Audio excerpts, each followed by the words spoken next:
Zornes and Billy Packer will have the call after this message and a word from your local station.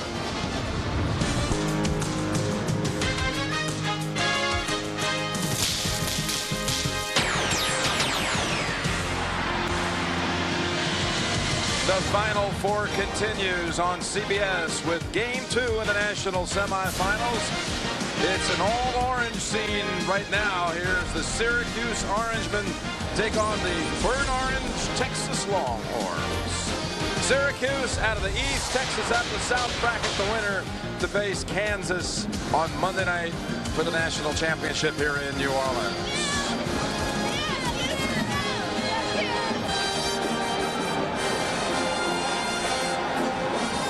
Welcome back, friends. Billy, it's Syracuse, it's Texas. What's your first thought on this matchup? You know, the first thing I think of is how they got here. They both had favorable home crowds to get to the Final Four. That won't be the case today, but a tremendous contrast we're going to see in this game. A zone defense against a team that can penetrate and kick out. Here's a closer inspection of the Orangemen of Syracuse. Well, we're talking about the Big East Freshman of the Year, a second-team All-American. Totally rounded basketball player, Carmelo Anthony, the best freshman in the country. Now inside, when you look at this team from Syracuse, they have a couple of other options too, including Warwick. Warwick with the good inside passing. We see Anthony breaking inside. The Syracuse team is long and tall. And talking about long, look at Dwayne's wingspan on this block. Why Syracuse is so tough in that zone defense. They have some tall and players with long wingspans. Well, the Longhorns navigated the road to the Final Four with a Ford. T.J. Ford. Well, the National Player of the Year is chosen by many. T.J. Ford has the ability to penetrate against any kind of defense. It's really going to be interesting to watch him today. And in Thomas, we have Texas, a young man that actually, Jim, surprised me in how big he really is. But he's played big all year long on the boards. And Boddicker probably resembles what you want to see from a team that can come off the bench with great three-point shooting. Well, the Syracuse vaunted 2-3 zone, Billy. Well, one of the things that they do so well in the 2-3 zone is that they will push and bump the wingmen back down inside so they get total coverage. Here they do it. The ball comes over on a swing, and watch how they bump the wingmen down and then double team in the corner. Not only double team, but create a turnover that leads to a fast break opportunity. This is a very solid 2-3 zone defense. Syracuse was last in the Final Four back in '96. The Longhorns' first appearance in over a half century. We'll be right back. Told me he has not given his team a history lesson about that last-second jumper Indiana's Keith Smart hit in '87 to ruin Syracuse's title hopes. He said, "I like history exactly where it is, in the past." Carmelo Anthony was only 2 years old at the time, so he didn't see it, but he has heard about what some call the 15-year ghost. He said, "It's time to banish the ghost. I came here to make history, and it's time to give Coach Boeheim that championship." Armin? Thanks, Bonnie. Now, throughout this entire tournament, Rick Barnes has gone out of his way to set a relaxed tone for his team. He said he did not want them playing scared in these big games, and if they did, if he sensed nervousness, they would be sitting on the bench next to him. Well, it was the same message again tonight in the locker room, Jim. Just moments ago, he said, relax and let the game come to you and enjoy the big moment. Jim? Well, we're looking forward to enjoying this one as well. Thank you, Armin. We'll be right back. Syracuse and Texas will meet them in a moment. CBS Sports exclusive coverage of the men's national semifinal. He's sponsored by Singular Wireless, Bud Light, Warner Brothers Terminator 3, and by Pontiac. Good evening, ladies and gentlemen, and welcome to the Louisiana Superdome for tonight's semifinal game between the Syracuse Orangemen and the Texas Longhorns. Let's meet the starting lineups. At forward for Syracuse, a 6'8" sophomore from Philadelphia, Pennsylvania, number 1, Hakeem Warwick.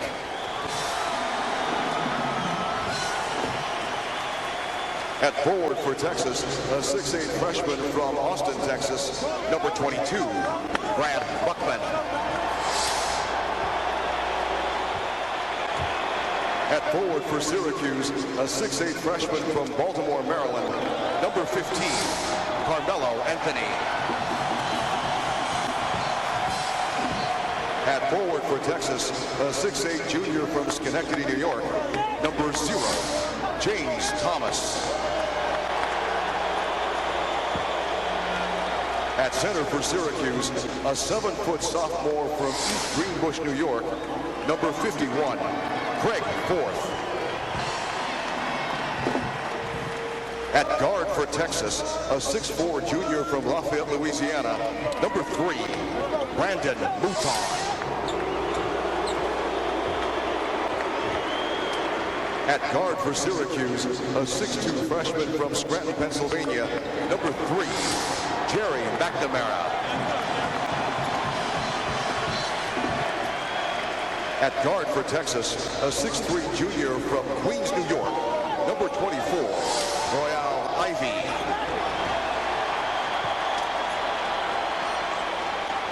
At guard for Syracuse, a 6'6" senior from Bloomington, Indiana, number 13, Quet Dwayne. At guard for Texas, a 5'10" sophomore from Houston, Texas, number 11, T.J. Ford. And introducing the head coaches for Syracuse, Jim Boeheim. And for Texas, Rick Barnes. Rick Barnes, amazing things in 5 years. Jim Boeheim's third Final Four in 3 decades. Billy, what's the key here for this game? Well, Jim, when you take a look at these two teams, slick and quick, you've got to start with a National Player of the Year. T.J. Ford led the country in assists last year. He also can explode inside. When he goes inside on penetration, look for him to penetrate and kick out against the zone. The zone busters, Harris, Boddicker, Mouton. Texas has excellent perimeter shooters, and Rick Barnes has done a nice job bringing them off the bench against that Syracuse defense. It'll be important today. Board control. Texas with 4 rebounds per game, rebounding advantage over Syracuse. Syracuse will really have to take care, particularly on the defensive glass. And the freshman sensation, Carmelo Anthony, second-team All-American. He was the MVP of the East region, 22 points a game. He's been something to watch. Texas, the only #1 seed to make it to the Final Four. Its first ever designation as a 1.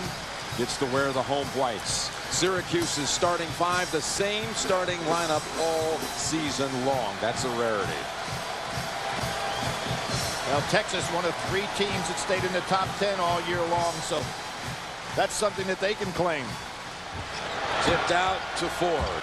As we get this one started, will it be an all Big 12 final Monday night, or will Roy Williams and Jim Boeheim battle for their first ever championship on both sides? There's the zone, 4th in the middle with that wide wingspan, a 7-footer, and that zone is really packed down inside. And they take it away from Ivy right away. Great hands by Dwayne. That zone was packed way in, Jim. Great finish with the shot. I watched Warwick early this year. He's got incredible footwork. Ivy, 3 from the wing. Tipped around, Thomas. Oh, is he strong?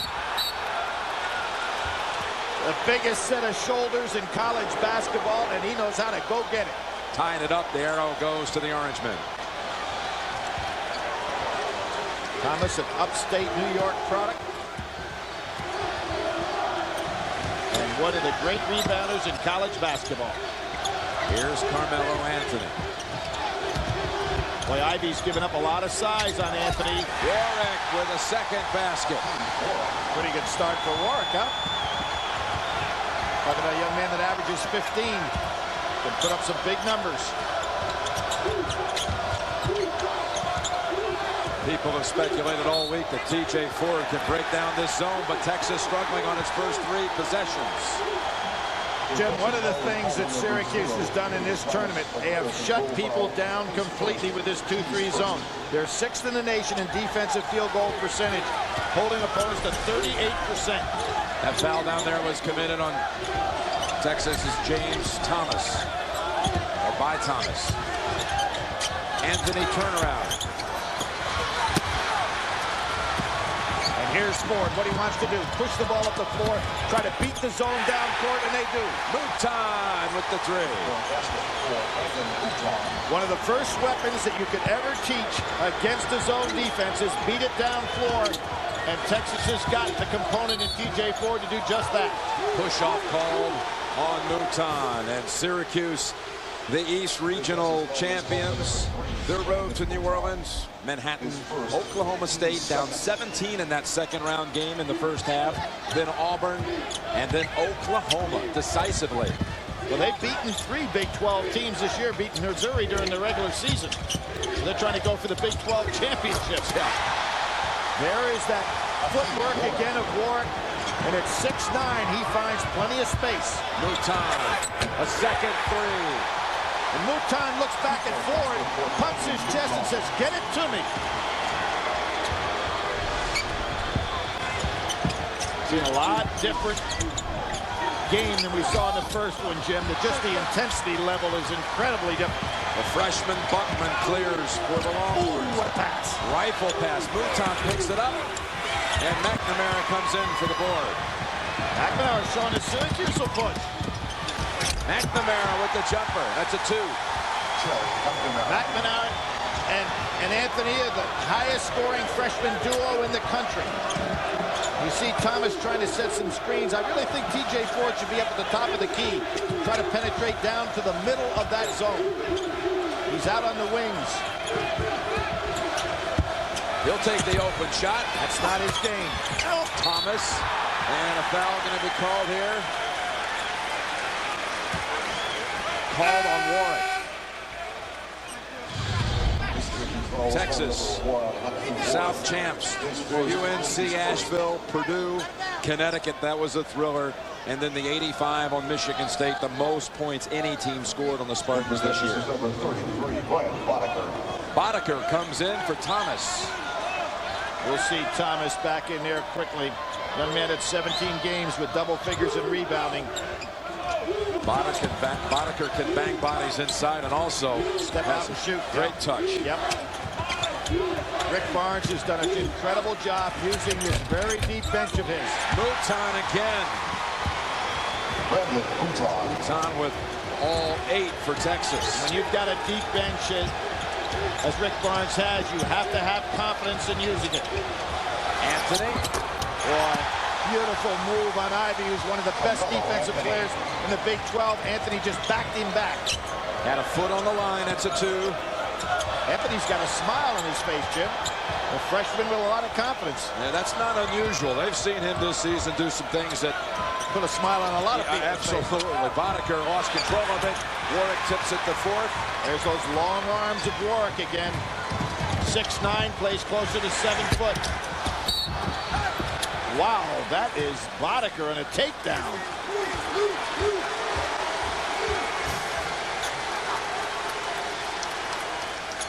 That foul on Boddicker, and we're heading to the first break. Syracuse 10, Texas their third, but for Texas you have to go back way to 1947, the last time they were here, so quite a spell. The Mighty Mice of 47 and Slater Martin and company, and that's going against Syracuse. Team lost. That was a great basketball team. Only lost 2 games all year long. And Oklahoma knocked them out of that NCAA tournament on a 1-point shot. Slater Martin, who played on so many great world championship teams, says he can remember that shot going in even to this day. McNamara, after a foul call, comes right back with the steal and over to Duaney. Foul on Texas on Ford. Team Warwick with a terrific start here for the Orangemen. Great step-in move there. Watched him a lot this year, and he has excellent footwork to get that offensive shot off. I thought early on watching him, Jim, I said, this guy's got to be walking to get that clear inside. But the more you watch him, the more you appreciate that footwork. 1,000-point career score. Duaney with one more. You talk about that last appearance by Texas in the Final Four. They lost on a mid-court shot in the last 10 seconds to Oklahoma. How times have changed. The Final Four, you played at the regional, actually, level back in those days. And they traveled by train all the way to New York just to play a third-place game. Yeah, played CCNY. Mouton playing very positive so far. Good rebound by Anthony. Anthony pull-up jumper. There are not many freshmen capable of doing what you saw right there. A great rebound in the defensive glass, and then he was just so strong he knocked Harris out of the way to get himself in position. Harris, Boddicker comes flying through, and it's last touch by Texas. Surprised that Thomas is out of the game this early for this long. And you can see Rick Barnes wanting to go to that bench, but you're not going to wear down this Syracuse team. They don't go to their bench often, but because of the zone, they have pretty good stamina. Lob it over to Anthony. Doubled up, so they swing it around. It's McNamara with the three. Talking about a freshman right here that was not that heralded. And there's Ford going in, but no place to go. Those long arms of that Syracuse zone just blanketing him inside. Klotz is coming in for Texas. You can go to CBS Sportsline for official NCAA Final Four merchandise. Click on shop at cbssportsline.com or on America Online, enter the keyword CBS Sportsline. This lead now, this early lead of 8, that's the biggest deficit for Texas in the tournament. They've been down only 5 to Purdue. That's the previous large deficit of this event. And a foul here on Syracuse. That's going to be on Duaney inside, but again, you saw 2 Syracuse players way up above the rim. Duaney called for that one. Mouton with a couple of threes and a basket in the lane as well. He wanted it early, Jim. Good looking shot. Hard to believe this man with the last name of Mouton, not related not at to all. any of the famous Mouton sports players from this particular area. Mouton now with all 9. He'll shoot one more.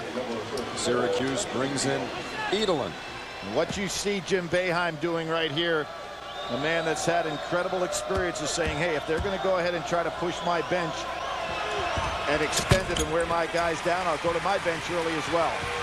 So the only Cajun in the Final Four, the only Louisiana product, Mouton with all 10 for Texas, feeling right at home here at the start.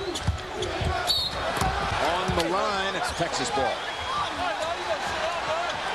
Warwick felt he was pushed out of bounds there and felt contact by Boddicker later. But again, you saw terrific footwork on that young man's part. Again, so far, Jim, we have not seen Texas, as was the case with Oklahoma, come up with a game plan to attack this zone. Well, there they were trying to break it down with the penetration of Ford. And that's what Ford probably does better than any of the guards his size that we've seen. I really think that Ford, to me, is a combination of Tiny Archibald and Allen Iverson. Doesn't shoot as well as either one of them, but has that same explosive quickness to get on the inside and make a play. Won the Naismith Player of the Year award and was given the honor on his 20th birthday. That whistle was on Warwick, so 2 on Warwick. And that means Warwick is coming out and makes Syracuse much smaller in that zone. Josh Pace will be coming in. Warwick to the bench with the 2. Pace came off the Pine and scored 14 in the Sweet 16 game against Auburn, so he can give him a boost. 16-12 early, Syracuse. Ford playing off Edelin, who is going to have to take up some slack and get closer to try to power a little bit. Pace, nice. How about that coming off the bench with no sweat at all? Now the zone's much smaller. With 4th out of the game. McNeil in the center. And Warwick out. There's Mouton stuck underneath, and Pace. And he touched it last. Pretty good block coming all the way from the weak side. Mouton's been exploded. It was amazing, Jim, that he didn't step out of bounds there, but there you see Pace coming over, doing a real nice job in that block. Mouton looks extremely quick in this game early on. Played well here 2 years ago when Texas played in the tournament. First round loss, though, to a team that liked to go with the zone. Oh, Mouton loses one. Playing against John Chaney's Temple team in that ball game, and nobody disguised the zone any better than Jamie. McNamara again. This one a three again. Well, if you think this is strange, McNamara at 25 points against Georgia Tech. He knows that. That was a game early in the year. Showed what kind of score he could be. Ford way over the head of Harris. You think Harris thought somebody was behind him? I think he certainly did. Yeah. Didn't really go after it. Just Jim Boeheim taking his alma mater to 3 Final Fours. Only one coach has ever bettered that. Guy Lewis at Houston took his alma mater. Houston, that is, of course. 5 Final Fours. Outside Anthony. Edelin keeps it. Well, but Ford comes in with the quick hands. Now here's that explosive quickness. Do it. Mouton again for the Longhorns. Nobody in college basketball in quite some time has been able to do that. Make the steal and go 90 feet, leading to a perfect assist. That broke a 4-minute spell without a basket. And something that Syracuse has done so well to teams all year. Look at Edelin taking TJ Ford down inside. Pace comes right in, hits 2. 2 shots in the paint for Pace. And you notice nobody in the center of that zone to catch a ball on a pass inside. Mouton, he has the feeling. You can see it. And there's another thing about Ford that's so good, Jim. He recognizes who is the man with the hot hand. He could have made a pass to any one of 2 players. On that occasion, he knows Mouton wants the ball. We're 8 minutes into the game, and Mouton's already exceeded his season average of 14. 15 of the Horns points and a steal by Texas. That ball should have been caught by McNeil. It was a good pass. Harris, McNamara came over to pull it away.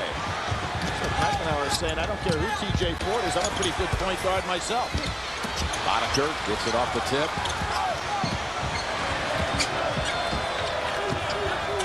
Ford with a pull-up 3. Yes. Don't see that often, Jim. TJ Ford only shooting 25% from the outside the three-point line this year. That was only his 18th three-point shot. So a 3 by Mouton, a 3 by Ford, and Klotz gets a hand in there on McNeil. You know, Ford has worked so hard on the weights, Jim. It gives him that incredible stamina. Listed at 5'10", he's probably every bit of that, but no bigger. But one of the stronger players on his team.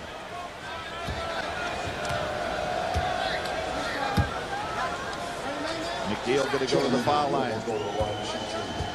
In the Big East tournament, this young man set tied actually a Big East tournament record with 8 blocks against Connecticut, Jim, and we know what Connecticut can do offensively. A tough team to block shots against. And a team that'll block them right back at you. Absolutely. Amika Okafor. So Texas, a very deep squad, brings Erskine into the lineup along the rest of the starters, and Ivy's back in there. And one man who has not returned and only played about, what did you say, 4 minutes was James Thomas. Picked up a couple of cheap fouls there early. He got 1 foul early. Yeah, Thomas on the bench with just 1. We reached timeout here, 11 minutes to go first half. But Texas remains out of the game, Billy. Now we have Erskine now playing on the middle in the foul line. Let's see if he stays there to try to get some passes. Pace doing a good job dropping down inside, but there is room to get that ball straight ahead. Ford again with a 3-point try. Not what Texas wants.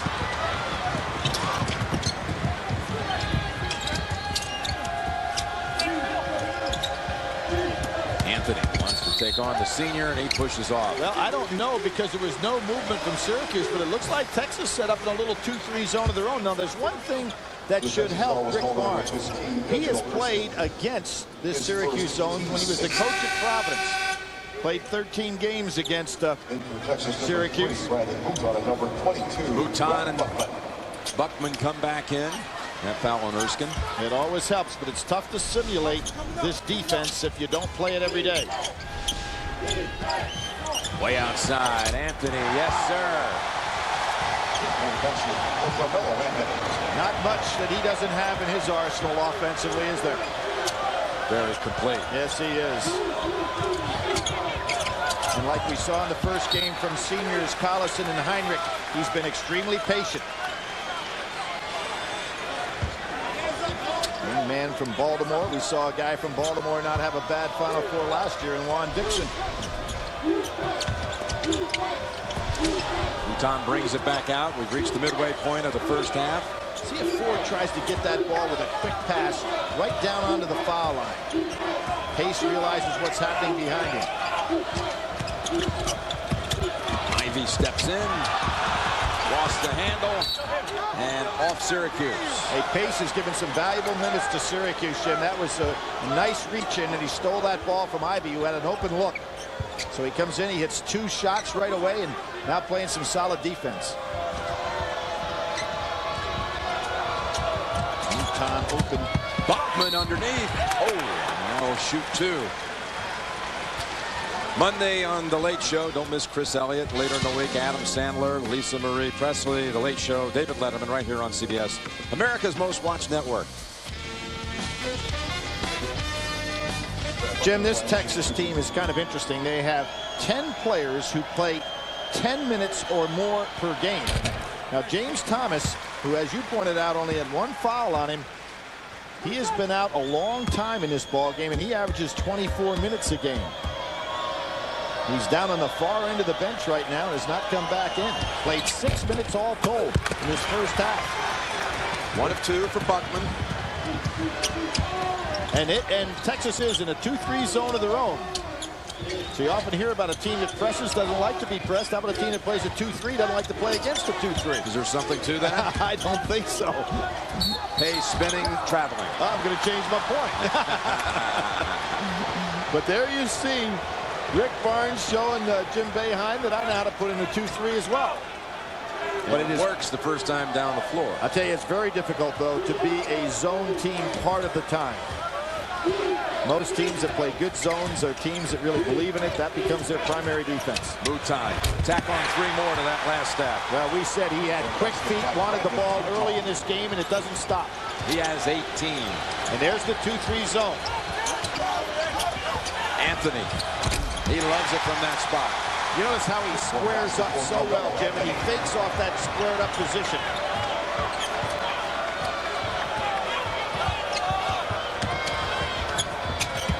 Nice. Bouncing it inside, and Buckman with a 3-point opportunity. That's the best attack against the 2-3 zone that we've seen in this game. Buckman put McNeil right on his hip. Terrific pass and feed on the inside, little triangle against that 2-3 zone. See how Ivy sat down on that pass and really jammed that good low bounce pass in there and made it impossible to steal. Brad Buckman, born on Masters champion Ben Crenshaw's birthday. Now, why is that important?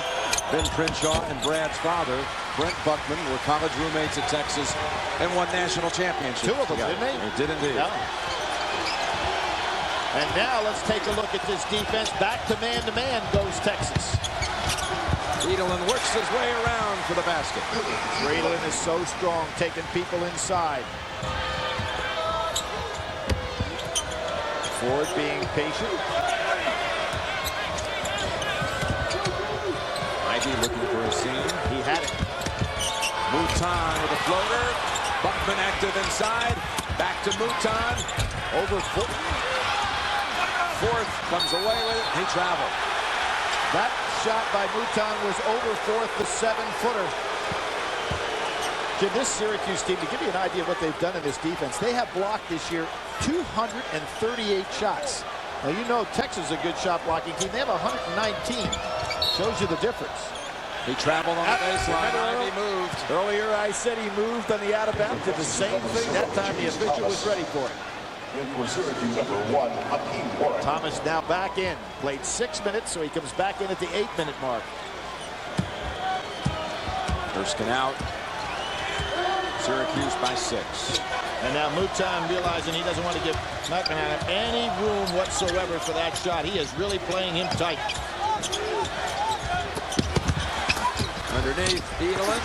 Buckman comes in, and the rugged freshman rips the rebound.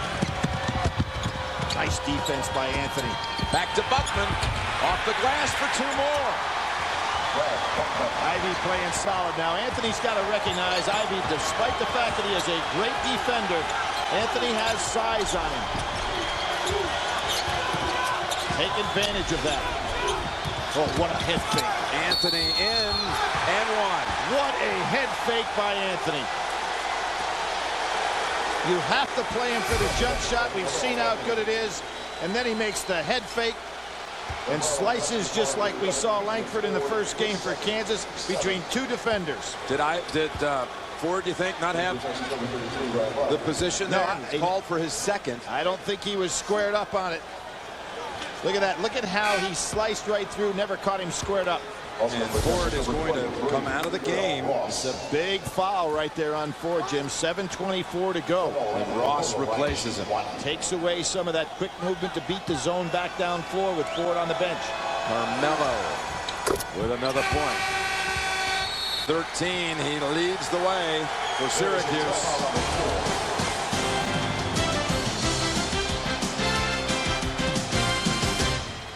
Middleman on the 2-3, excellent execution, outside in by Texas. All right, Buckman on the bench, Boddicker getting some minutes here. Ford out with the 2 fouls, Billy. Do you think he sits the rest of the half? I think they're going to have to go with him the rest of the half unless something goes crazy. And here's Thomas getting caught too far under the basket to be a factor on the offensive rebounds. He's got to get himself up a little bit higher.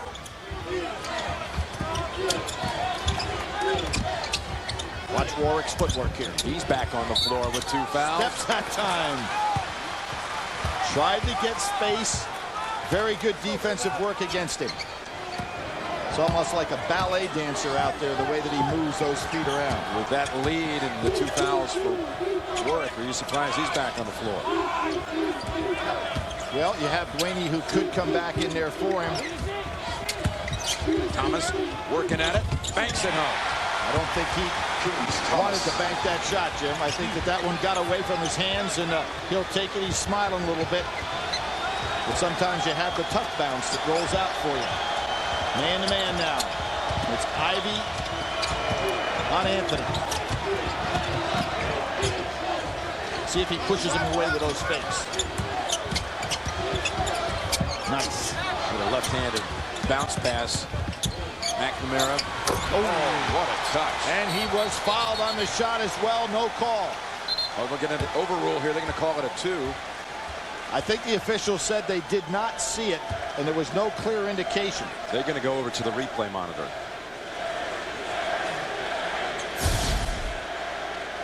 Step in here. I thought there was a foul on the play. I think, Jim, when he elevated, that his left foot was on the line when he went up in the air, which means it would just be a 2. It's where your feet were when you took off, not where you end up.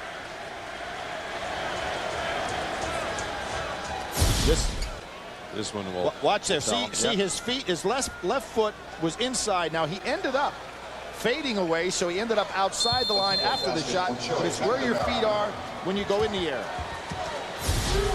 That was a good catch by the crew. Give him a 2. 7-point lead, Syracuse. Thomas now, McNeil banging down inside. Luton. Back to the rim, Syracuse with the long board. McNamara almost didn't see that one coming. Here's Carmelo. Just a beautiful catch by Anthony and control in the air. Not much that this young man can't do. Second-team All-American player. He was the Eastern Regional MVP. He's always squared up in his shots, plays under control, can explode to the inside. Great hands as well. Almost averaged a double-double this year. Freshman of the year in almost every publication. Well, I'd like to read the publication that didn't have him in that position. Buckman for Boddicker. Outstanding talent. Plus, he just continues to smile here. He's not going to let. No, he's not letting this game wear him down at all. Or the gravity of this setting. The Final Four as a freshman, he's going to enjoy every second of it. He had double-doubles, Jim, in 22 games this year. Thomas. Beautiful pass. And Anthony runs it down. Runs it down. Looks like he wants to give it up to his freshman teammate again.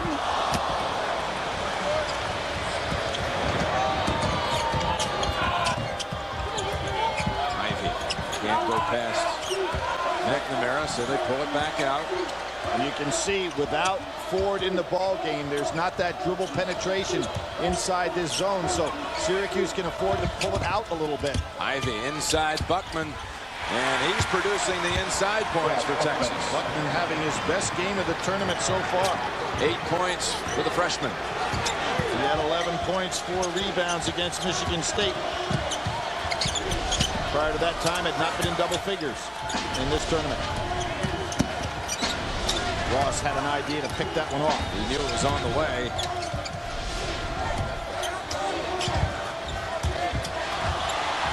Ivy trying to stay right with him. Nice defense. Warwick to the basket, drawing the foul on Texas.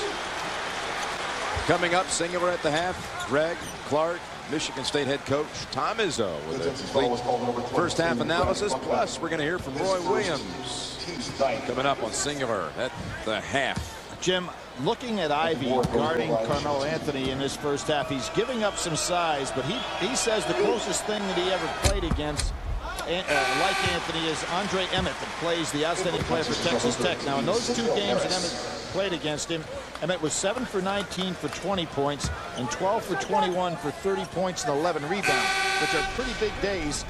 Emmett is a fine player, but he's no Carmelo Anthony, so Anthony should keep that pressure on Ivy, even though he was selected Defensive Player of the Year in the Big 12. Dwayne back in the game for Syracuse.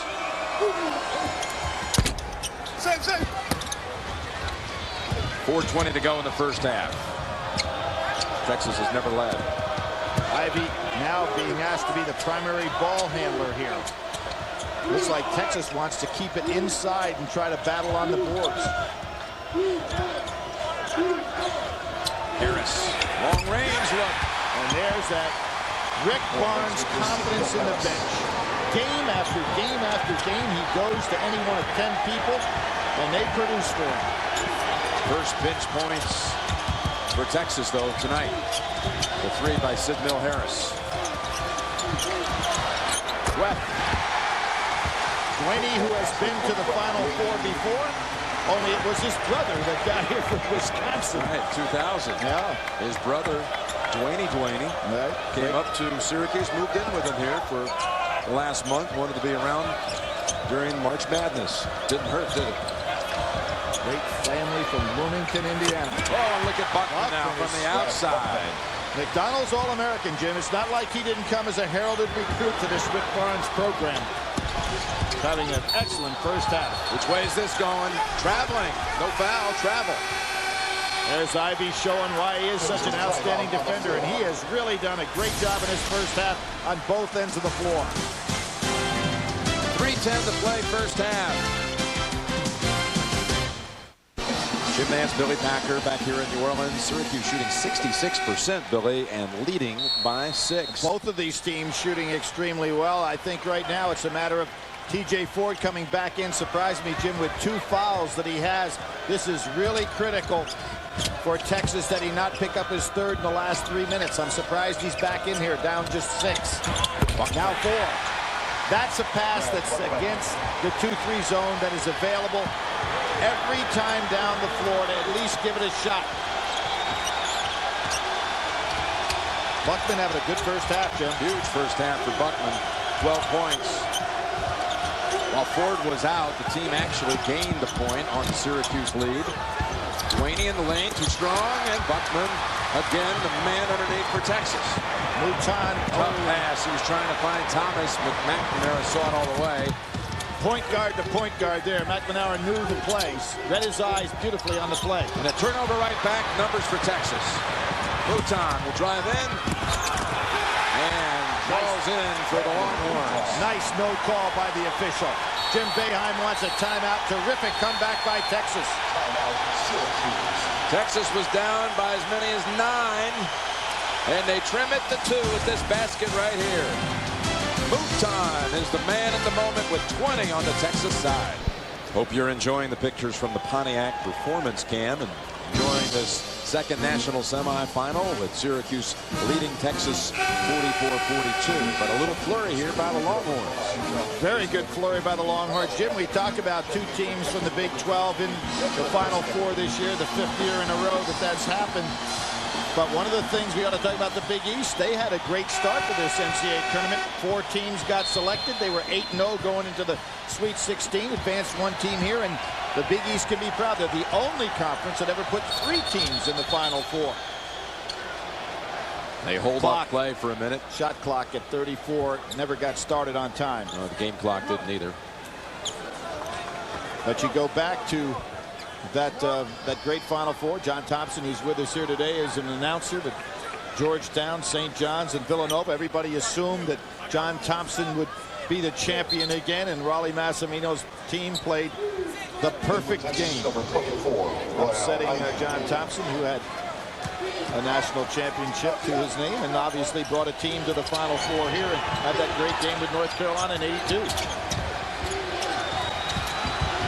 Nice defense by Texas. A little break there for Syracuse. That ball was just roaming free for a moment. Under 2 minutes to play in the half. Anthony steps back 3. And gets his own. Yeah, he followed it all the way. Surprisingly comes up short with that. And beats Thomas. Who's the foul on? Anthony? It is. Anthony did exactly what you said, Jim. A good shooter, in balance. He could see that shot was going to be off and followed it and tracked it right for his own rebound. Unfortunately, didn't get there in time. All right, here's Brad Buckman for Texas. Having an excellent first half, and again, give Rick Barnes a lot of credit, knowing how to use not only his bench but his starters, and he gets those combinations. There's that pass that I really think is available, right from the top of the key into somebody flashing to the high post. 1-and-1 here for Thomas. Buckman is 5 for 5 from the field, and that was the second foul on Anthony. Syracuse in the lane a little early. Yes, they were. No call. McNeil stepped into that lane way early.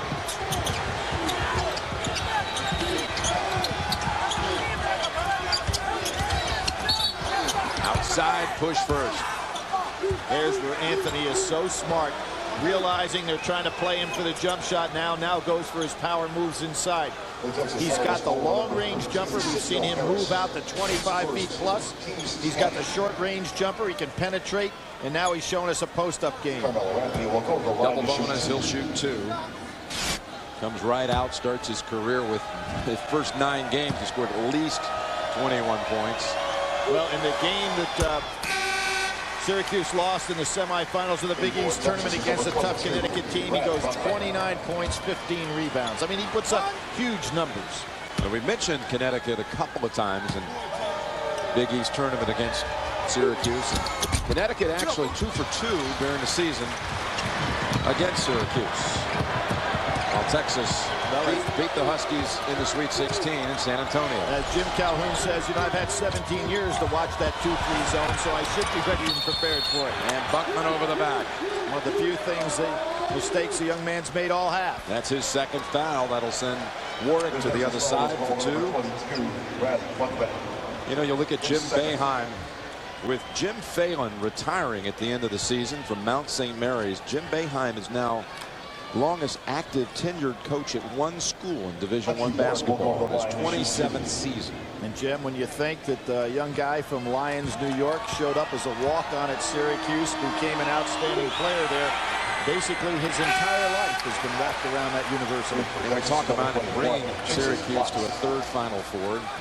3 in 3 decades. He actually was a part of a 4th as well as an assistant. Right, 1975, Syracuse went to the Final Four that year, lost both games. It's Danforth. 1:18 to play in the half.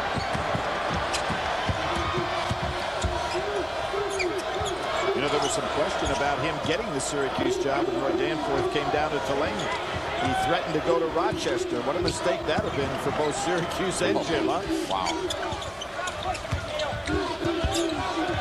Now Texas, under a minute to play. Thomas out of position, lost it underneath. It's interesting. He has great hands on rebounding, doesn't have the hands on finishing. Anthony may be called over the back, and that'll be number 3. It is. Huge foul right there. Jim Boeheim's got to yank him now. 46 seconds. Jim can't believe it. That's an important foul. Anthony's got to sit down.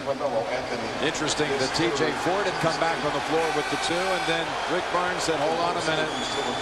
Let's put him down for the rest of the half. Well, I'll tell you, though, you don't want to lose either of these All-Americans if you're either one of these coaches, because they both bring so much to their team and are critically important for the second half. It'll be a 1-and-1 for Ivy of Texas. Anthony has not fouled out of a game this year. 72 personals on the year. And surprisingly, and you wouldn't think this would ever happen with the great depth that Texas has, but Ford has fouled out of a game this year. Seems to be a little discussion about who should be the free throw shooter here for Texas. Well, I'll tell you one thing. The man that's standing on that foul line right now, Ivy, has had a terrific first half. It's over the back. I don't think that Ivy's the man that would be involved in this foul. It's Klotz. 21. Yeah, they call him out. They send Ivy away. Well, Ivy's a 77% shooter. Klotz is a 61% shooter, so you can't fault Ivy from getting up there. 1-and-1. A good job by the officials. Recognize what you can use that extra screen for. Pick the proper free throw shooter.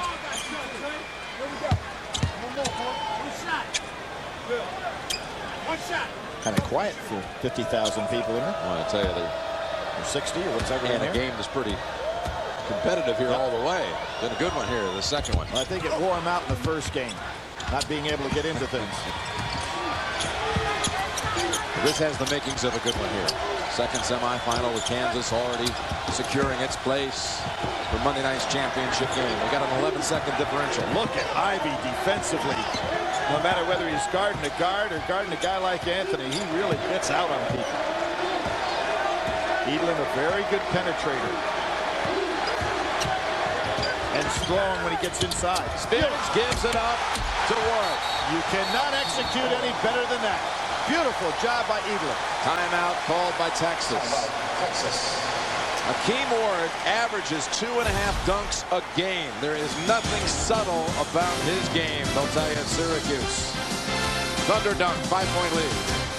Realize Edelin is not a starting player, but he had 26 points against Notre Dame this year, so you see how well he can penetrate. Nice. Ivy driving in and scores with 7 seconds to go in the half. One of the few breakdowns out front in the 2-3 zone. 3 seconds to go. Edelin's driving in, puts it up at the buzzer. Ooh, that would have counted. And Ivy's first points up the half bring the Longhorns within 3.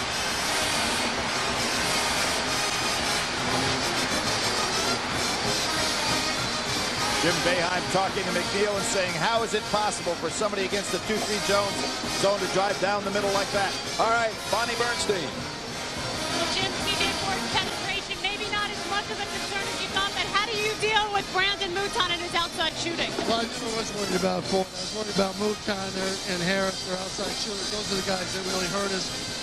They're going to score points. Our zone isn't that good. Our offense has been very good, but we're going to have to continue to play well on offense. They're a very difficult team to stop on the defensive end. We're going to have to score more points than they do. Carmelo Anthony with 3 fouls. Do you put him on? Do you rest him at all? Make sure he's going to rest right now, Hefner. 16 for Anthony for Syracuse, 20 Mouton for Texas. Craig, Gumbel, and company coming up in a moment. CBS Sports exclusive coverage of the men's national semifinal. Trailing Syracuse by a score of 48-45. Welcome everyone to Singular at the half. And we're halfway to determining who is going to meet the Kansas Jayhawks on Monday night. Earlier tonight, it was Marquette falling to at 48-45. Well, slick and quick. TJ Ford only 5 points, 6 assists. Syracuse has done a fine job, but what's done an even better job is the fact he's in foul trouble. That hurts Texas. The zone busters, a terrific job by Texas in the first half. 6 for 9 from 3-point range. It really got him back in the game. Board control, Syracuse doing a good job here, even though Texas I thought they'd have the advantage. It's even. So Syracuse doing very well there in their zone rebounding. And the freshman sensation has not let anybody down, but Jim, 3 fouls on Carmelo Anthony, who's 5 for 9, 16 points, 6 rebounds. All right, Billy, we'll come back with the second half here in New Orleans in a moment.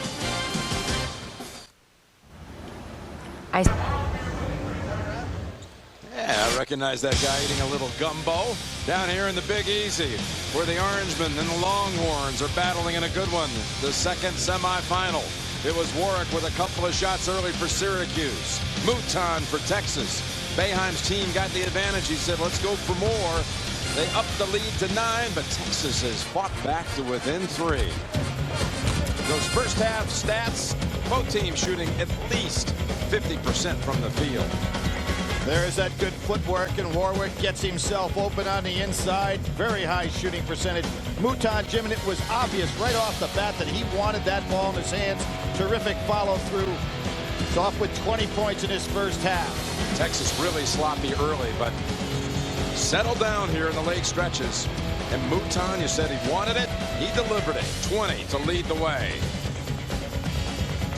Always looking against that 2-3 for a seam in the zone. There you see it, Jim, and there you also see ball outside, ball inside, and watch how the pass goes right down the middle of that 2-3 zone. That pass is there anytime you play it, and that time Buckman was able to fill in behind. All right, the Microsoft agile move of the half. There was Edelin, Jim, setting up the play right at the end of the half, and there is Warwick skying to flush that one. I don't know if it's agile or if it's just pure raw power as Warwick dunks it down. Let's go over to Armin Katayan. Armin? Thanks, Jim. Rick Barnes rather pleased with his team's performance against that Syracuse zone in the first half. Not happy about the way they're taking care of the ball. He said far too many turnovers. And Billy, as you talked about that third foul on Carmelo Anthony, Rick said we're definitely going after that fourth one early here in the second half. Back to you, Jim. And there's Rick Barnes. He was telling me yesterday that he got a real good look at that Syracuse 2-3 zone back in the '87 Final Four when Syracuse lost to Indiana in the closing seconds. Keith Smart. But he watched him in the Final Four as a young up-and-coming coach looking for his first job. He was in the upper deck here, attending the coaches convention that runs right alongside with the Final Four. He watched from like right up here. He watched that 2-3, trying to break it down. Got the George Mason job a few weeks later. Got 1 year there, and then right to the Big East the next year at Providence. On the Clemson, and now the Texas. The Horns and the Qs battle thin and almost tie it up. You can't concentrate too long and getting Anthony in trouble with the zone. You get you out of the rhythm. Look at how they give Ford the outside shot. That is something he is going to have to work on so he can be a threat. There you go. That's a 2. He hit a 3 in the first half. Lead is down to 1. Texas has never led, but they are approaching that first time here, having trimmed the 9-point deficit to 1. Can you imagine the nightmare it'll be trying to guard him if he gets an outside shot? Here he goes for the lead, Ford. And he is fouled by McNamara. Is it going to be Duaney or McNamara that gets that one? It's on McNamara. Is it? Ford really getting off with the steal.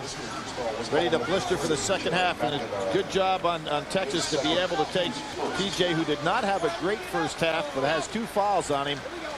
Could be critical to see whether Anthony gets his 4th or Ford gets his 3rd first. What do you think? Well, how about this one? Add this to the mix. The point guard for Syracuse, that's his 2nd. So the point guards matching 2 fouls apiece. That ties the game. And there you see TJ's parents. And one of the things that I really think to show how good a first half Ivy had, although he's not big in numbers, is able to fill in and help. And there you have, Jim, Texas in the lead. And the Longhorn faithful rise to their feet. Anthony going to work. Beautiful move, and the lead goes right back to Syracuse. And Anthony playing smart right there. Realize he's got that height advantage over Ivy and takes him inside. He's got to be careful not to pick up the charge. Zone back inside the 3-point line. Ooh, good pass. Got it in there. Buckman, bounce pass, tough one, and right through the hands of Thomas. Well, Thomas, Jim, should have been in position to catch that ball. That was a good idea by Buckman. Thomas was, in effect, just watching instead of moving. He'd have had a layup.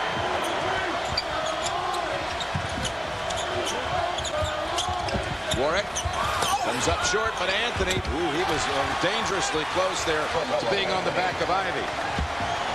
I'll tell you what, there's not much this young man can't do, though. That was a terrific job. Now, look at what they've done. They put Anthony on the other side of this zone.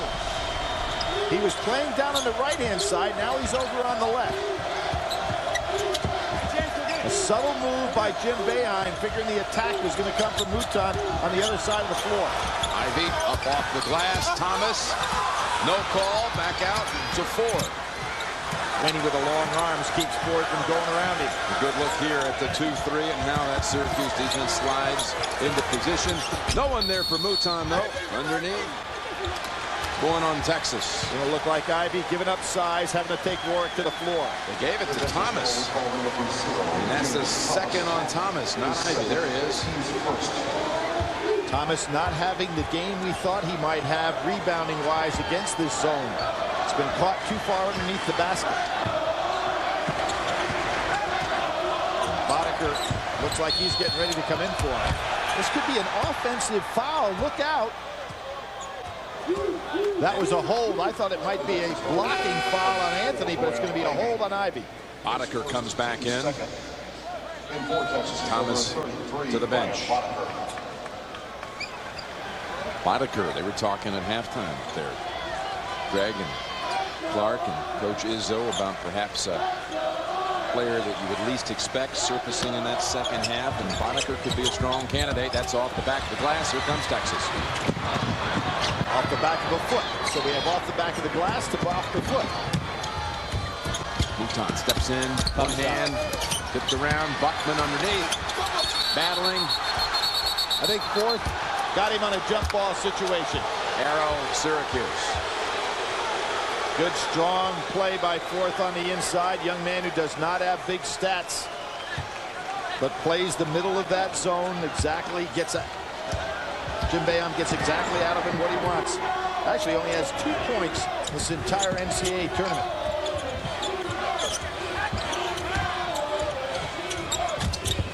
Warwick, and they call it on Boddicker. Warwick, a tough guy to match up with. He's got so much more quickness than Boddicker. Has great moves. 3 on Boddicker. Go to the official site of NCAA Sports to get complete NCAA basketball championship coverage.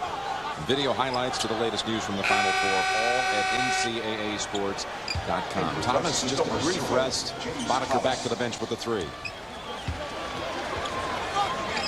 Syracuse to inbound, leading by 3. First 3 minutes, second half. They tried the lob the last time, and they tried again. It doesn't work. You can't do that. Again, you are out of bounds if you're Duane. Even if you jump inbounds, the last place you left was out of bounds, so the ball goes over to Texas. He's tried that lob, Jim, and he's telegraphing that lob pass. Well, Mouton really forced that turnover by blocking the attempted inbounds. Here's Ford. Jumper, yes. Early signs of a strong second half for TJ Ford. He has 11-6 in this half. And after that lecture, Thomas back in the ball game for Texas right away. So they want to get him on the boards. Anthony over to Warwick. Blocked by Buckman. He led the Longhorns in that category this year. Ford lost the handle. That was last touched by Syracuse. Delaney touched it, did a good job getting back on defense. You see Buckman, who is having a stellar game here, both ends of the floor, was really the difference in the first half when Texas really needed somebody to step up. Buckman inbounds back to Ford. The Texas trailing by just a point. Jim, we've seen Texas players all over the country now. Their high school basketball in Texas really starting to pick up. So fertile territory for Rick Barnes to keep this program rolling. There's Buckman again inside. He hasn't missed all night. That's 6 for 6, and the lead back to Texas. Now, what I think we're going to have a little conversation here. He sees, is there some blood on the arm?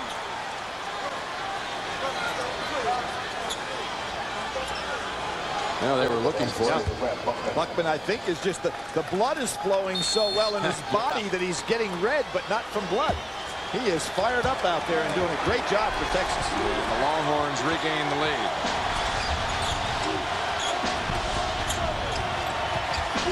Mouton and Ivy not giving McNamara any room for there. He got the jump shot on the switch. Ford underneath, and Thomas came over, tipped it out. You know, Ford, for his size, averages almost 4 rebounds a game. Now, you figure how often he's making penetrating and passing moves. Where does he find time to get 4 rebounds a game?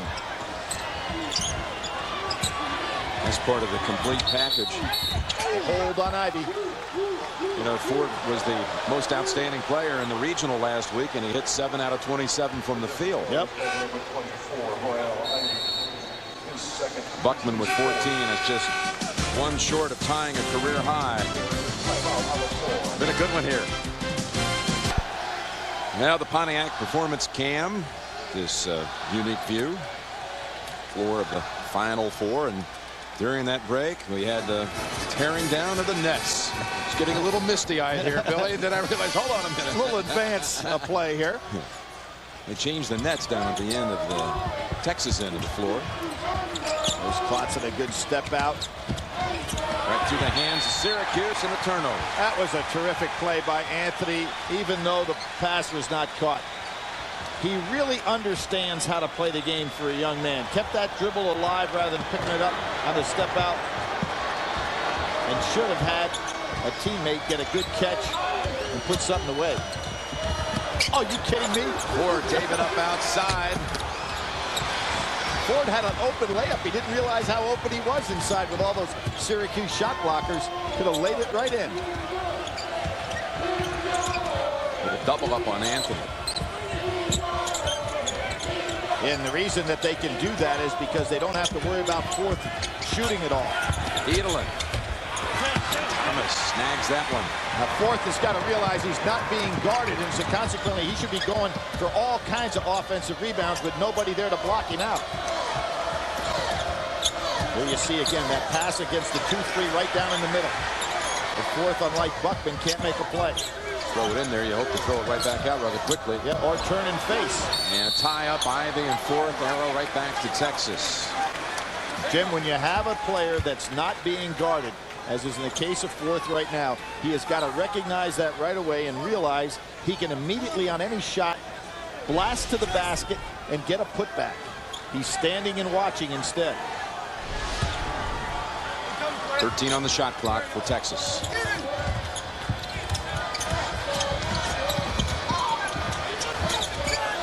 Mouton silent this second half. There's Ford, steps in, that's a 2. Klotz battles, but Warwick's there for the rebound.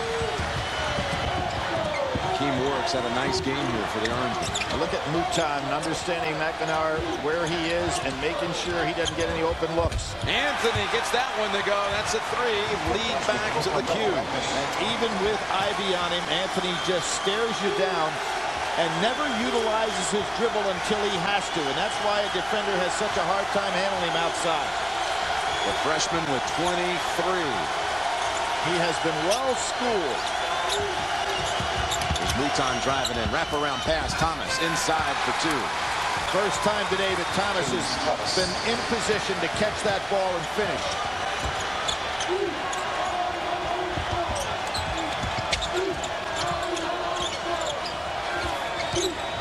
There's a triple team headed up.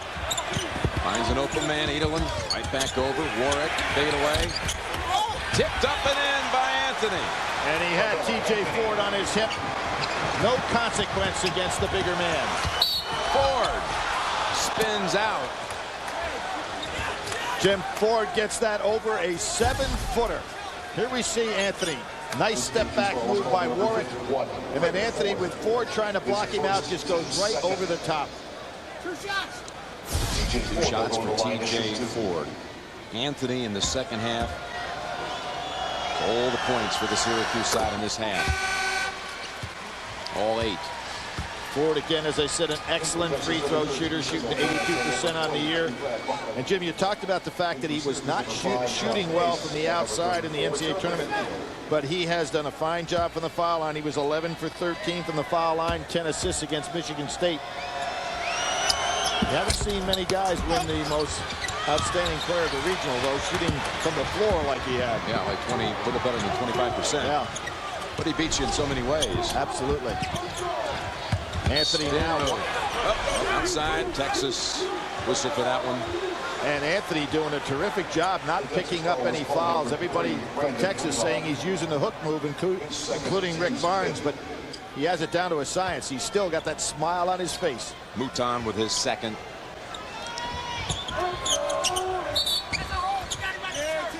Got him by the back of the shirt, they say. What's that? TJ Ford, his third. Wow, that's a cheap foul for TJ to pick up. Oh, you're not kidding. Edelin's not going to do anything with the ball down in there. That's a huge foul.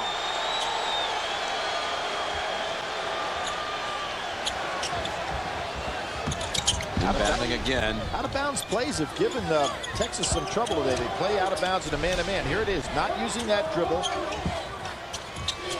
Pace back in the game for Syracuse. Had a good appearance in that first half. And a hold against the Longhorns. You know, you get the feeling that Anthony says there's nobody out here that can guard me. Now you see TJ Ford grabbing Edelin's jersey when he got beat on the screen. That was a very cheap foul. Right now, I think Syracuse would be wise to go to Anthony because he's got the Syracuse players thinking, and he doesn't believe anybody can stop him. That was on Mouton. He has three, and we're already in a one-and-one situation on this side. Anthony to the line.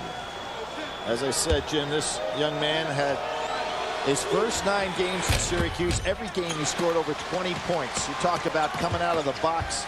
Terrific opening game, 27 points, 11 rebounds against Memphis in a loss in the Garden. But this young guy has never slowed down.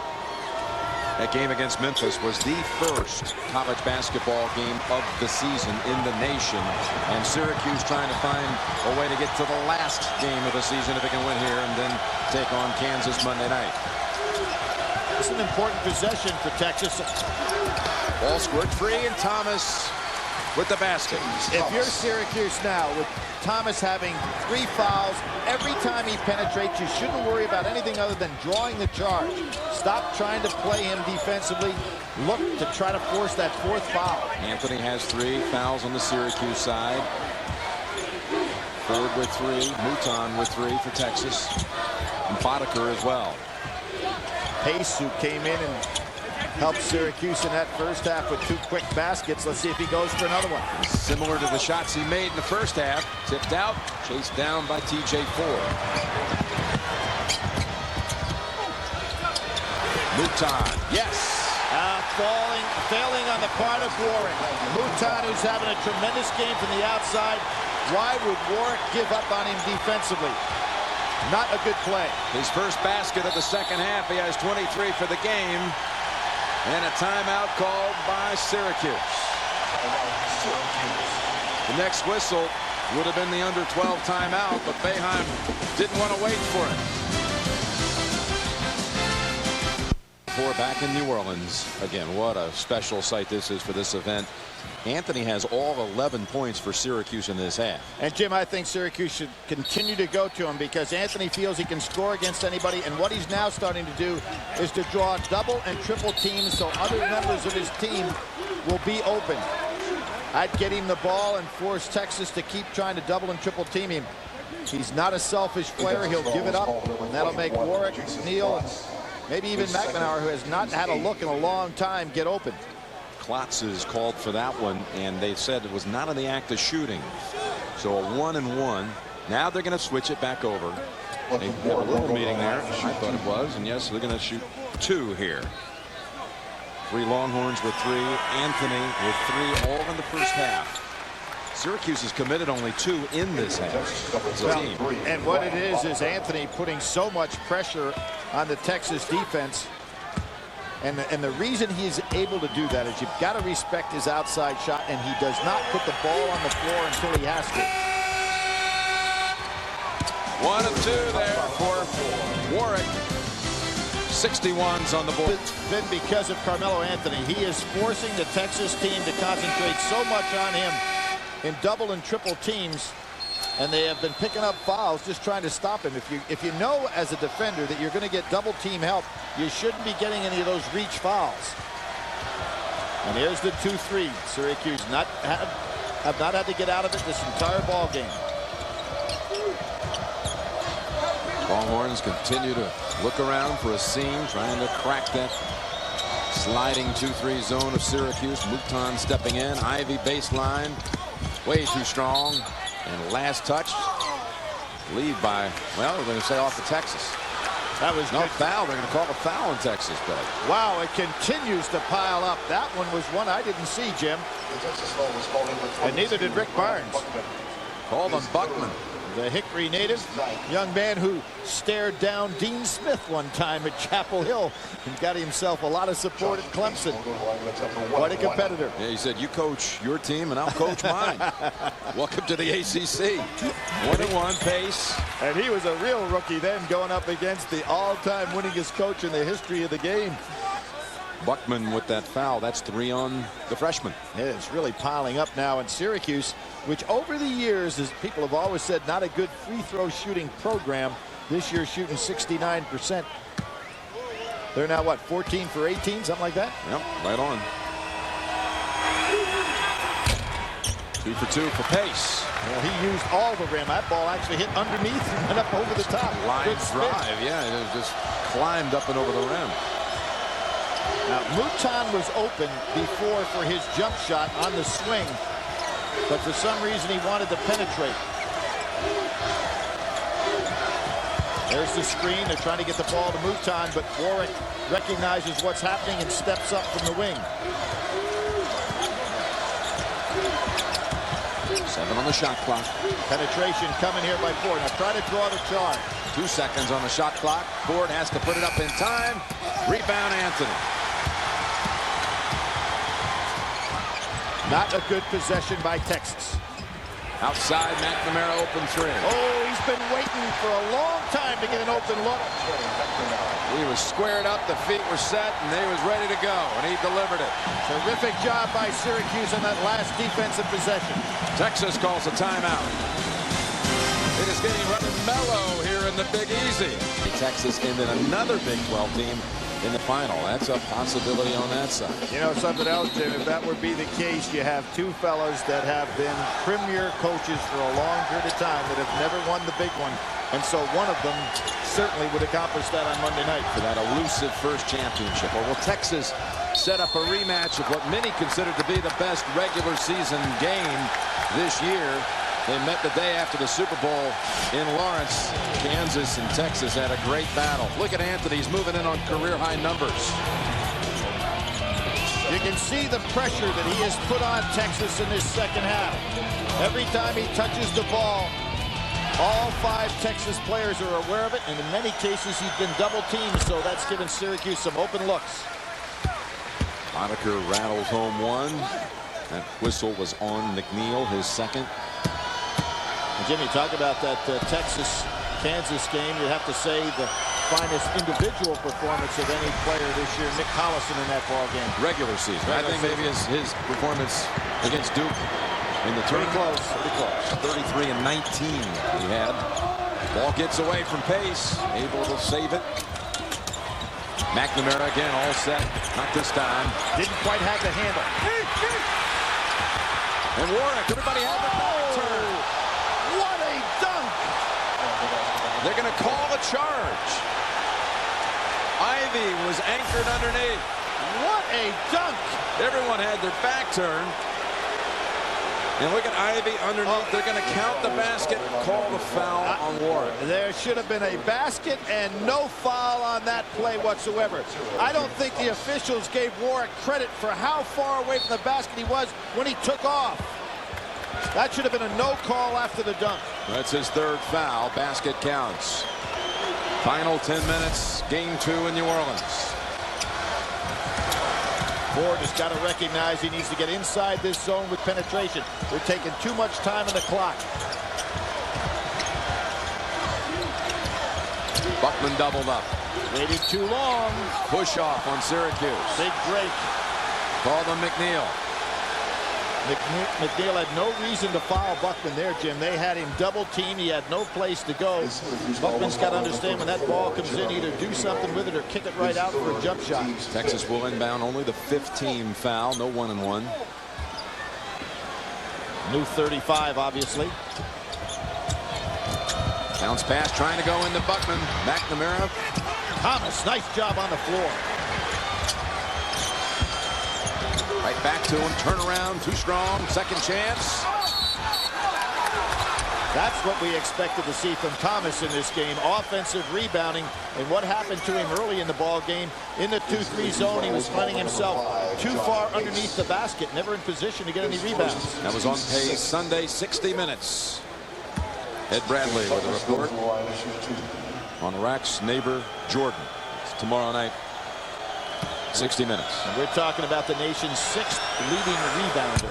Averaged a double-double this year in the toughest conference in the nation. That's pretty remarkable these days. You just don't see that. They had another player in that league too, Baylor's Lawrence Roberts, who averaged a double-double. Missed 2 from the line tonight, 0 for 2. Short.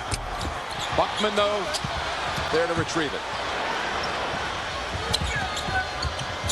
Oh, good recovery by Anthony, and that's going to be McNeil trying to keep Thomas out of position. And now it looks like things are evening up a little bit foul-wise. And that's 4 on McNeil. And that is team foul 7. So back to the line, Thomas for 1 and 1, and he's 0 for 3 tonight. Well, at one point, Syracuse was getting in the double, and there were only 2 fouls in the situation for Texas. So now it's starting to even up a little bit. 4th comes in for McNeil. 2 mistakes by McNeil now. Remember on the double team where he pushed Buckman, and then there's that foul on Thomas. 67% on the season. Struggle at the line tonight.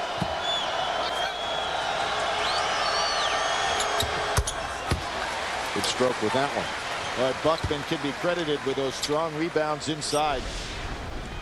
Freshman has had an outstanding game for Texas. Foul situation evening out.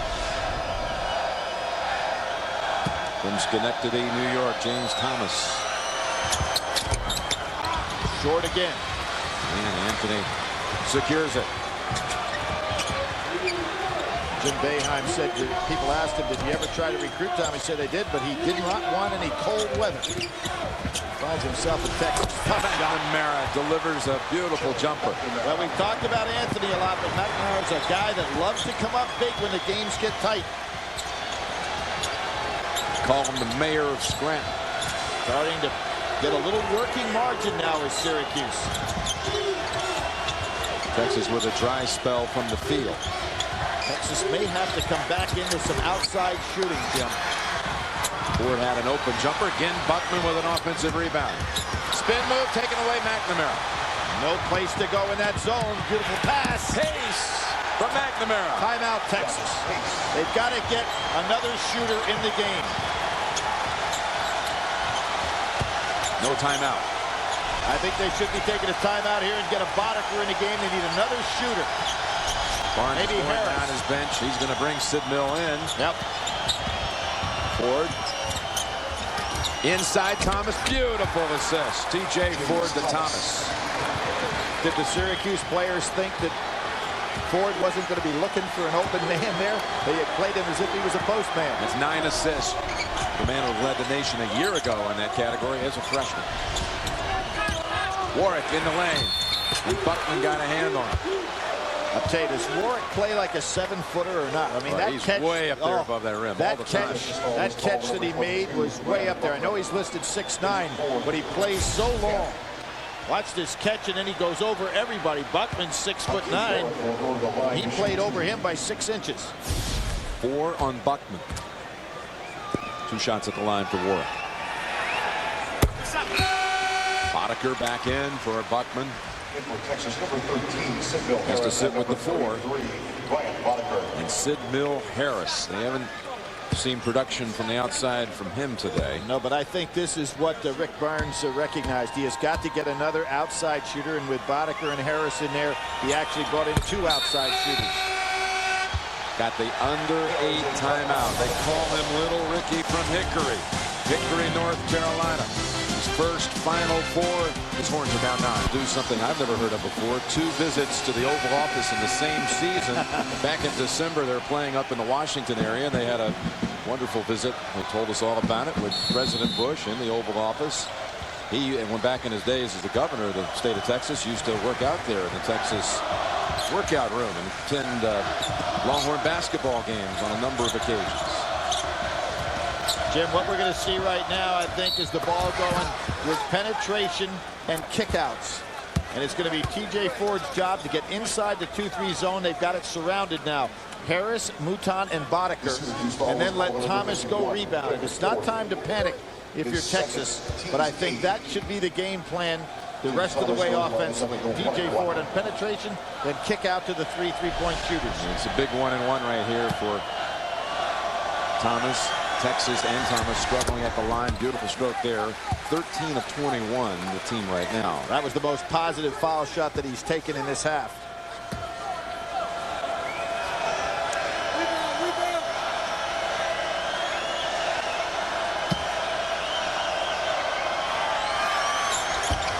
Well, you see what Mouton tried to sneak around Warwick, almost pulled it off. He had his arm right over the top of Warwick and almost snuck inside.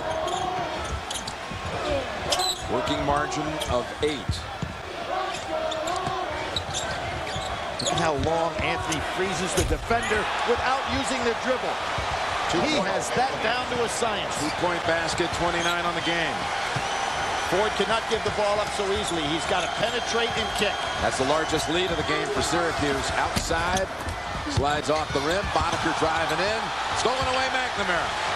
About the third time today, McNamara's come from the outside to steal it. Anthony with a new career-high 31. Boy, you've got to love the way this young man plays. Timeout, Texas. He shows he can finish. He's been so intelligent the way he's played today, outside and in. Planned by Carmelo Anthony. And you can get complete tournament stats at CBSSportsLine.com or on America Online. Enter the keyword CBS Sports Line. And Jim, how efficient has his game been? And remember, we thought he could have some foul trouble and never got in foul trouble, even though Texas said they were going to go at him the start of this second half. How about this? In this half, he has not missed. He's 6 for 6 from the field in this half. Well, he's taking a page out of Villanova, playing the perfect second half. And it wasn't such a bad first half. No. Harris rattles out. Boddicker, big board. Keeps it alive. Texas down 12. Inside. Mouton. That is what Texas has got to do. Inside out. Looking for some threes. Still plenty of time in the game. Down 10, but 6 minutes, a long time. Mouton 25 points, 5 in the second half. At 20 at the intermission. You know, the offense can start by just giving the ball to Anthony. Texas is so worried about him. Bringing it way out here. He's running it down now. Under 10 on the shot clock. We're early for this, don't you think? First time we've seen it. Anthony started it. Now we'll try to end the possession. Comes up short. First miss of the half. And a shot clock violation. And Jim Boeheim has a quizzical look on his face as to what was that possession all about. That could give Texas some confidence. A 3 here would make this game very interesting.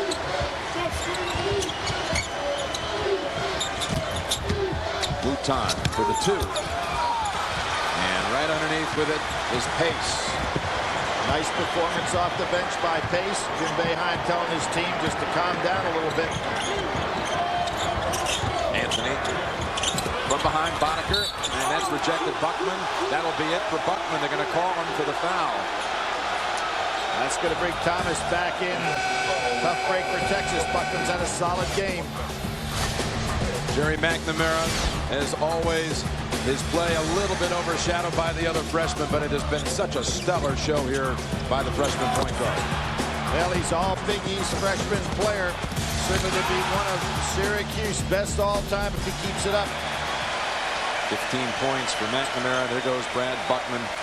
Very fine effort here. 6 for 6 from the field. Buckman's 14 points, 7 rebounds. You know, McNamara, Jim, we said he wasn't that heavily recruited, but he's the 7th all-time leading scorer in Pennsylvania high school basketball history. And where are you on that list? No, way down the line. Way down the line. Didn't play all our games indoors back in those days. Right outside, huh? That's right. Texas is number 24, Royale Ivy. Royale Ivy comes back for Texas. 11-point game, 5:13 to go. So hard to try to find an open shot against the Syracuse 2-3. And I really think Thomas taking too much time. Just penetrate and kick. And Ivy will head to the line for a couple. Pace. So you don't want to take any time if you're Texas whatsoever. Getting the ball in position to score. Was called number 5, Josh Pace. Thursday on CBS CSI. 9/8 Central here on America's most watched network.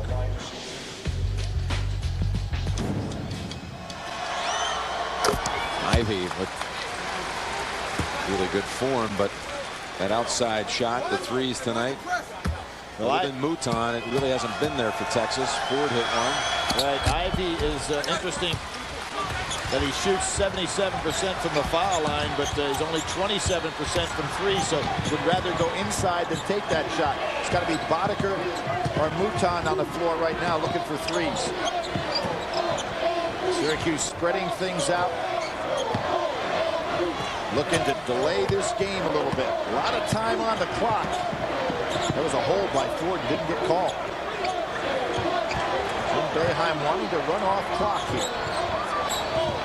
It's a little early. Ivy, well done with the reach in. Mouton on the drive. That's got to be goaltending. They don't call it. Warwick got by with one there. Came across the lane. Mouton goes up. Let's take a look. Wow, I think that was awful close. But if you're not exactly sure, you're not supposed to call it. Looked like it was on the way down to me. Yeah, same here. Boddicker will go to the line for a pair. Yeah, I thought that was goaltending. We'll see Mouton who double clutched it. If anything, Jim, it was right at the peak. And we talked about how long Warwick is, and he got up there on that one. Fourth foul on Craig Forth. 2 shots, Boddicker. Texas trying to chip away here. This Texas 23, Billy. Texas team is 73% free throw shooting team. They do have an advantage over Syracuse in that regard.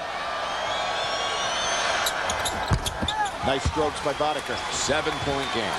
I think Syracuse needs to get back to their offense. And here Texas for the first time goes in a half-court trap. Trying to speed things up a little bit. But I think that they can go ahead and play with this clock. Underneath Forth. Thomas got him with the body. You know, Pace is making some good decisions out there. Forth, who's not being guarded because Thomas figures he's not going to try to get in the offense. Got himself out of position. Not a bad foul when you consider this is a 52% shooter at the line. And he was right there for the layup.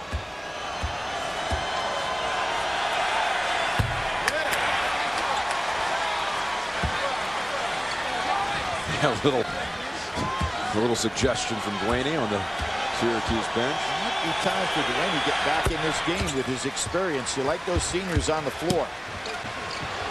1 of 2 by Forth.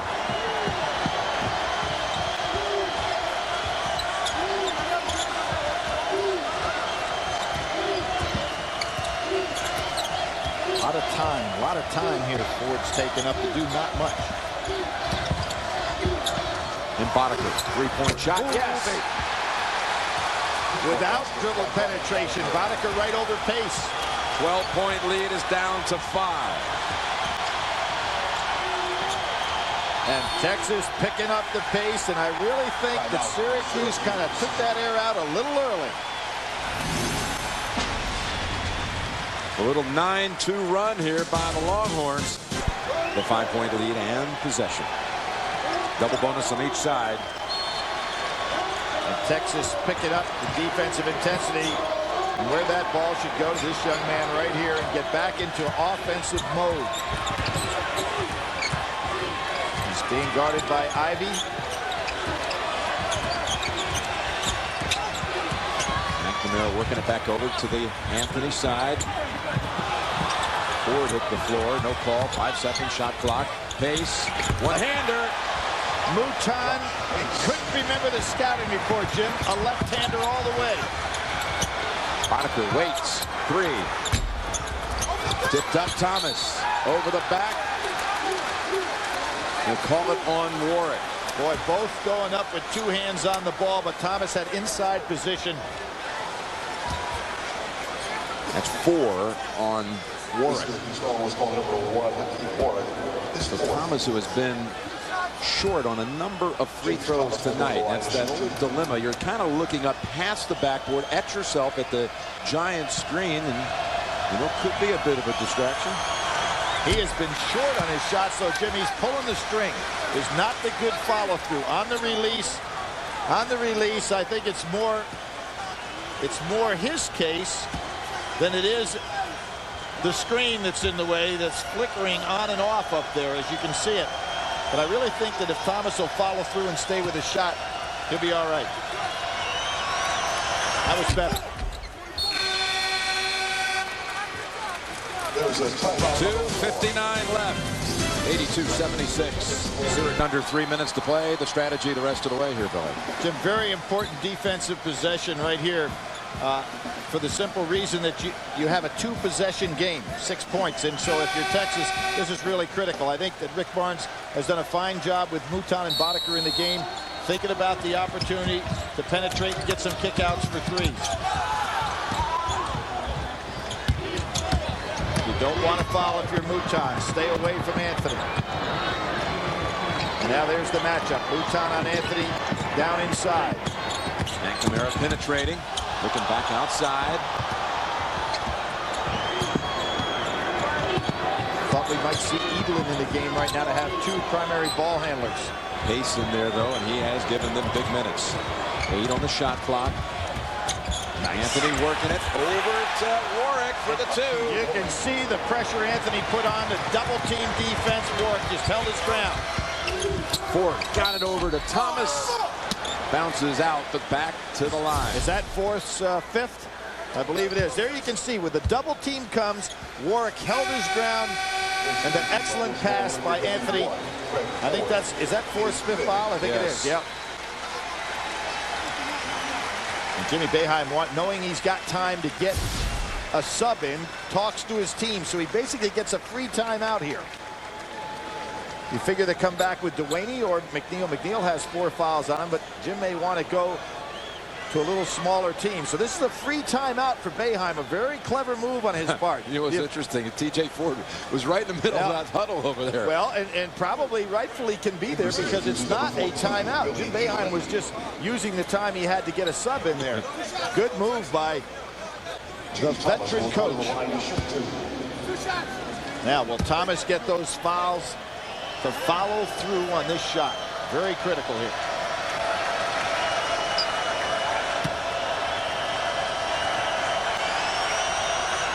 That's what you wanted right there. There's the follow through. He was pinching them earlier.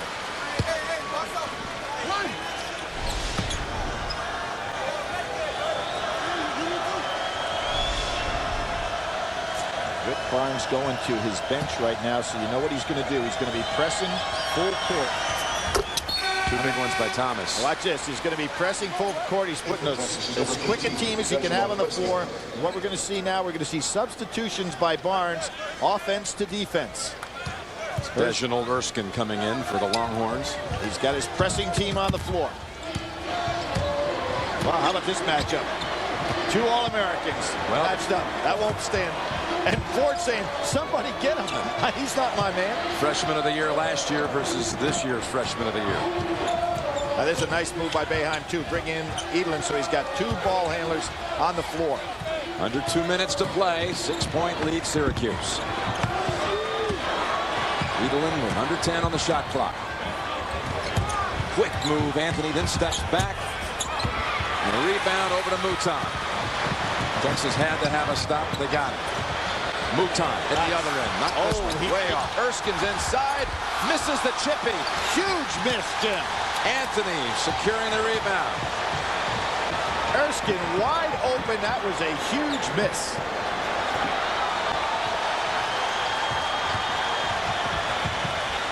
He would have brought it to 4. 1:20 left. Edelin driving in. And that's going to be on Boddicker. Don't know why Boddicker went for the foul there if he'd held his ground. We'll see this miss. Erskine has it. It's right in his hands. He's right there. How does he miss this shot? It was surprising, though, how far offline Mouton's 3 was. Yes. He has shot it so well here, and he was open and set.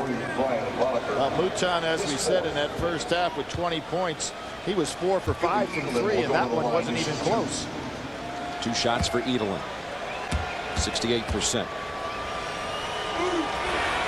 Ooh, and that one had a knuckleball look to it. Texas young man played at the Matha High School, and as we know, was suspended for 12 games this year for outside play. McNeil comes back. He has 4. Sid Mill Harris, who can shoot from the outside, is in for Texas. No one from Syracuse underneath. 1 of 2 for Edelin. 7-point game. Ford, you want to push this ball right through the middle of that zone and get shots up as quickly as possible. Boddicker. Yes. Over Warwick, Jim. He said great shot. Could be a candidate. One of the supporting players to rise at the end. And 1 timeout remaining here for Texas. Jim, the last 2 times Jim Boeheim had teams that could advance to a championship game, he had relatively easy games. A 77-63 win over Providence and a 77-69 win over Mississippi State. This one much tighter. He can run the baseline. Anthony looking. Ivy pushes McNamara out of bounds. That'll send him the other end with 2. And the last guy you'd want to foul is the young man who led the Big East in free throw shooting. McNamara this year didn't do anything other than make 86 and 95 fouls. So you do not want to foul this young man. You know what he did in league play this year at the line? 53 of 55. He had 2 streaks during the season of 30 consecutive made free throws. So 2 for McNamara.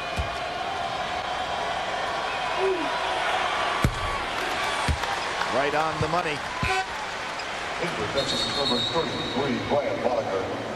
Boddicker been out for just a moment. He's hit some big shots here in the late going.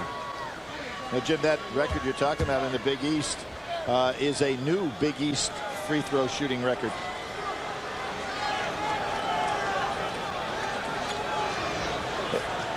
Yep. When you do substitute offense to defense, you can't go ahead and let a guy in and out. So Boddicker will have to go back out and be standing on the sideline here after the free throw is made.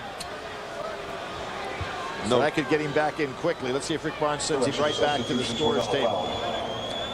That means McNeil has to sit as well. No time had come off the clock because of the foul before the inbounds pass. McNamara being pushed.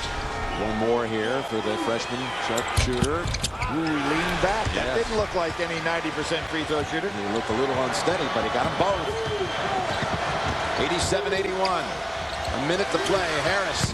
That one rattles out. Anthony for the rebound. Ford fouls the wrong man. Absolutely. If you're going to foul somebody right away like that, you might as well get Anthony on the rebound. You don't want to put that 90% free throw shooter on the line again. Syracuse in pretty good shape.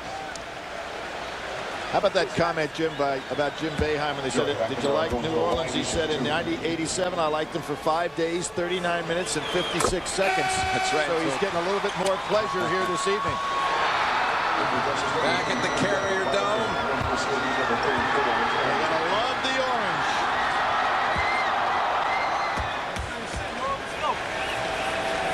Call them the orange. You think they'd be cheering if it was the old colors, rose pink and pea green? I don't know if they'd be cheering as much.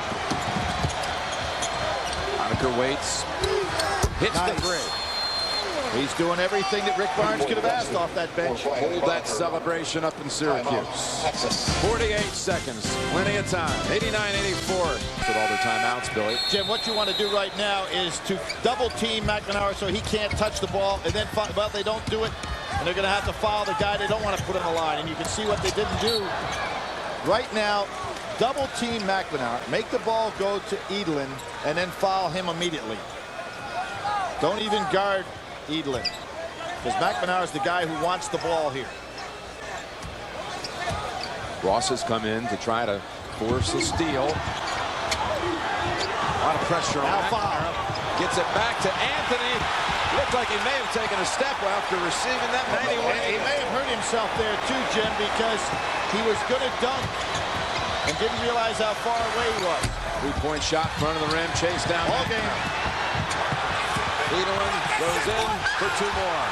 I'll tell you, I don't know if Anthony, he's grimacing down his other end, thinking about Monday night.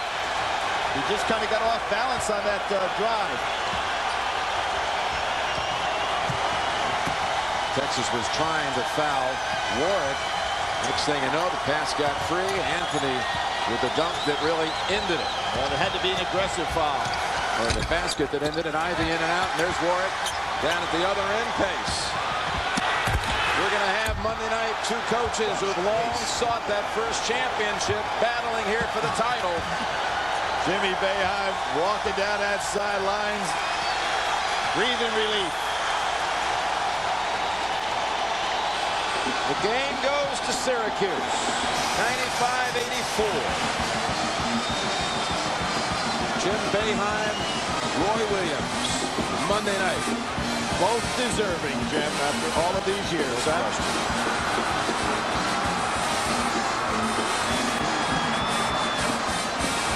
It's been like a Big 12 tournament, this NCAA tournament for Syracuse, having now taken out Oklahoma State, Oklahoma, and Texas. They got one more Big 12 team to play Monday. And for a warm-up, they took out Missouri in regular season, so they're going for the Big 12 championship. Kansas and Syracuse, your championship matchup here in New Orleans. Carmelo Anthony. We're going to talk to the freshman. He's making his way over. Find out if he may have turned an ankle at the end of that game.